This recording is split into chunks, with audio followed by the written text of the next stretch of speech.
দরবারে লাখো কোটি শুকরিয়া যে আল্লাহ রাব্বুল আলামিন আমাদেরকে তার একটি পবিত্র হুকুম ইশারের নামাজ জামাতের সাথে আদায় করার তৌফিক দান করেছেন। সেই জন্য আল্লাহ দরবারে শুকরিয়া আদায় করি বলে আলহামদুলিল্লাহ। আমার পূর্বে মসজিদের সম্মানিত ইমাম সাহেব অত্যন্ত সুললিত কণ্ঠ যার তেলাওয়াত, আমি আলহামদুলিল্লাহ আমার তেলাওয়াত এত মনে হচ্ছে যে খুব হৃদয়ে যেন কাবা শরীফের ফিটা পাচ্ছিলাম। যদি সামনাসামনি বলা উচিত না, আমি কোরআনের প্রশংসা করছি।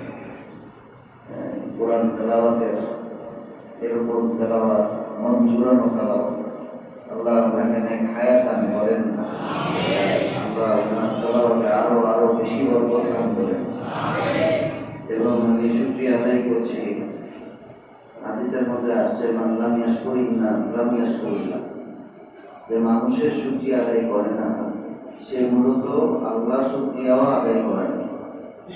আমি আমার যুবক ভাইদের প্রতি শুকরিয়া আদায় করতেছি, যে যুবকগুলা কষ্ট লাগে, এরা গান বাদ্য নিয়ে ব্যস্ত থাকে।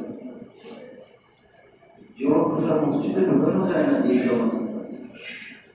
এরা মোবাইলে বিভিন্ন রকম বয়সী কাজের মধ্যে, গান বাদ্যের মধ্যে কষ্ট হয়। মুসলমান বাবা মুসলমান, মা মুসলমান, মানুষের শত্রুরাটি মুসলমান। এমন না যে দাদা হিন্দু ছিল, এমন না যে